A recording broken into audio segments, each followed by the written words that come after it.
Hello friends, स्वागत है आप सभी का आपके अपने चैनल प्रतियोगिता सार पे। इस चैनल पे आपको पिछले वर्षों में जो जीएस के क्वेश्चंस आए हैं विभिन्न परीक्षाओं में उनको डिस्कस किया जा रहा है। उसी की सीरीज़ में आज सेट 16 को हम लोग डिस्कस करते हैं। आइए देखते हैं इसका पहला क्वेश्चन। हड़प्पा सभ्यता के लोग मिट्टी के बर्तनों पर किस रंग का प्रयोग करते थे? तो जो हड़प्पा सभ्यता के लोग थे वो मिट्टी के बर्तनों पर लाल रंग का प्रयोग करते थे। अब देख लेते हैं कुछ एक्स्ट्रा फैक्ट्स के साथ में। जो हड़प्पा सभ्यता में मिट्टी के बर्तनों का सबसे जो आम रंग था वो क्या था? लाल था। यह एक प्रकार की मिट्टी के उपयोग के कारण होता था जिसमें आयरन ऑक्साइड की मात्रा अधिक होती थी। तो आयरन ऑक्साइड की मात्रा अधिक होने के कारण ही उसका रंग लाल होता था। मिट्टी के बर्तनों को जो है अक्सर ज्यामितीय डिज़ाइनों या जानवरों के रूपांकनों से सजाया जाता था। चलिए नेक्स्ट क्वेश्चन देखते हैं। सबसे पहले घोड़े के अवशेष कहाँ मिले? तो जब सबसे पहले घोड़े के अवशेष सुरकोटदा से मिले थे। अब देख लेते हैं सुरकोटदा के बारे में कुछ एक्स्ट्रा फैक्ट। ये सुरकोटदा जो है गुजरात के कच्छ ज़िले में स्थित है।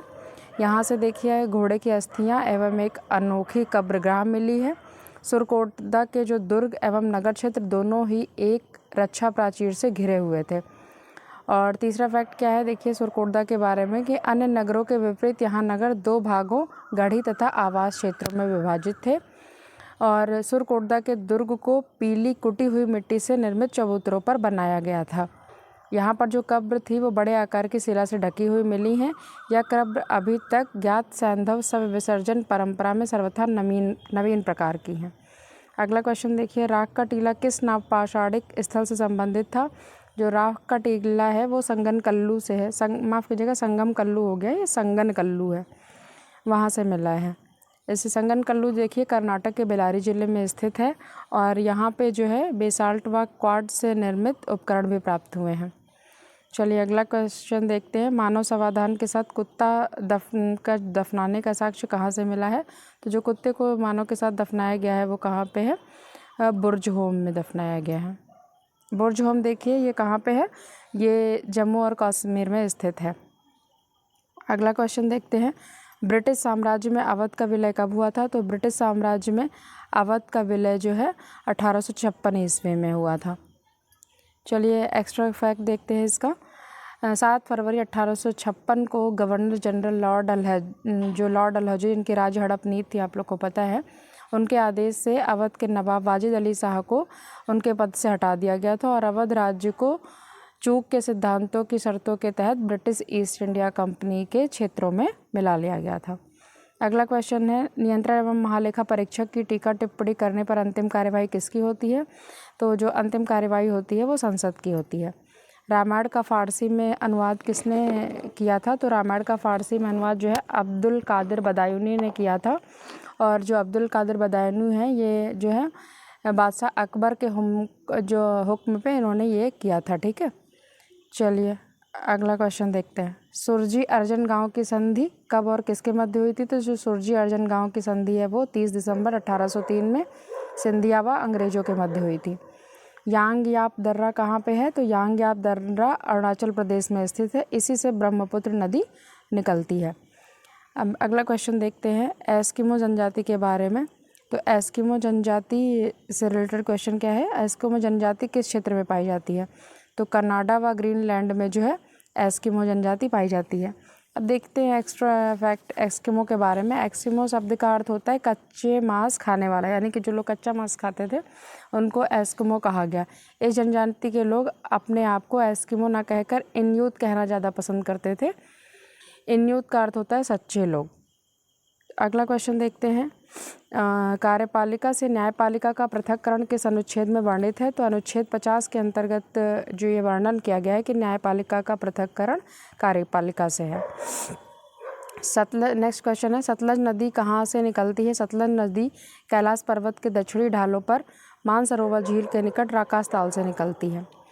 अगला क्वेश्चन देखते हैं। प्रायद्वीपीय पठार की सबसे ऊंची चोटी कौन सी है? तो अनाईमुडी जो चोटी है वो सबसे ऊंची चोटी है प्रायद्वीपीय पठार की। अनाईमुडी के बारे में देखते हैं। अनाईमुडी भारत के पश्चिमी घाट की पर्वतमाला का एक पर्वत है। यह केरल के अनायकुलम जिला और इडुक्की जिला में स्थित है। इसकी ऊंचाई लगभग 2695 मीटर है। हिमालय के बाहर देश की यह सबसे ऊंची चोटी है। अगला क्वेश्चन देखते हैं, पूर्वी एवं पश्चिमी घाट कहाँ मिलते हैं? तो जो नीलगिरी की पहाड़ी पर पूर्वी व पश्चिमी घाट मिलते हैं। अगला क्वेश्चन है, तिलैया बांध किस नदी पर स्थित है? तो तिलैया बांध जो है वो बराकर नदी पर स्थित है।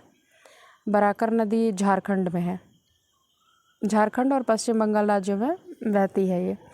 अगला क्वेश्चन है, अंतर्राष्ट्रीय वन दिवस कब मनाते हैं? तो अंतर्राष्ट्रीय वन दिवस जो है 21 मार्च को मनाया जाता है। अगला क्वेश्चन देखते हैं, 21 मार्च का जो इस बार का थीम था, अभी मनाया गया है 21 मार्च को, तो इसका इस बार का थीम था वन और नवाचार, बेहतर दुनिया के लिए नए समाधान है। अगला क्वेश्चन, जंतु विज्ञान का जनक किसको माना जाता है? तो अरस्तु को जंतु विज्ञान का जनक माना जाता है। नेक्स्ट है, हाइड्रोजन को जलाने से क्या बनेगा? तो हाइड्रोजन को जलाने से पानी बनेगा। प्लेग की बीमारी किससे होती है? तो प्लेग की बीमारी जो है जीवाणु से होती है और ये एक तरीके का चूहे द्वारा फैलता है और अगर संक्रमित कृंतकों के पिस्सू के काटने से ये मनुष्यों में फैलता है। अगला क्वेश्चन है, नाव को जल में चलाने के लिए चप्पू से जल को पीछे की ओर धकेलना न्यूटन की गति के किस नियम के कारण होता है? तो ये जो है न्यूटन की गति का तृतीय नियम है। अब न्यूटन की गति का तृतीय नियम क्या कहता है, ज़रा देख लेते हैं। इसमें जो है क्या कहा गया है, प्रतिक्रिया का नियम होता है, क्रिया प्रतिक्रिया का नियम, यानी कि प्रत्येक क्रिया के बराबर तथा उसके विपरीत दिशा में एक प्रतिक्रिया होती है। जैसे एक इसका एग्जाम्पल और भी आता है, एग्जाम में ज़्यादा पूछा जाता है कि बंदूक से जब गोली निकलती है तब चलाने वाले को पीछे की ओर धक्का लगता है। चलिए अगला क्वेश्चन देखते हैं, दूध से क्रीम निकालने में कौन सा बल लगता है? तो दूध से जो है क्रीम निकालने में अपकेंद्रीय बल का यूज़ होता है।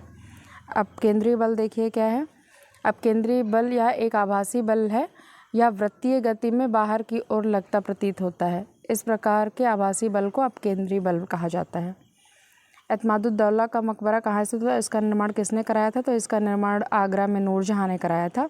वित्त विधेयक के बारे में विशेष उपबंध किस आर्टिकल में है? तो वित्त विधेयक जो है आर्टिकल 117 यानी कि 117 के अंतर्गत है। अब जरा वित्त विधेयक के बारे में थोड़ा सा देख लेते हैं कि भारतीय संविधान के अनुच्छेद 117(1) और 117(2) में वित्त विधेयक का उल्लेख किया गया है। ऐसे सभी विधेयक जिनका संबंध वित्तीय मामलों से होता है वो सब किस में आते हैं? वित्त विधेयक में आते हैं।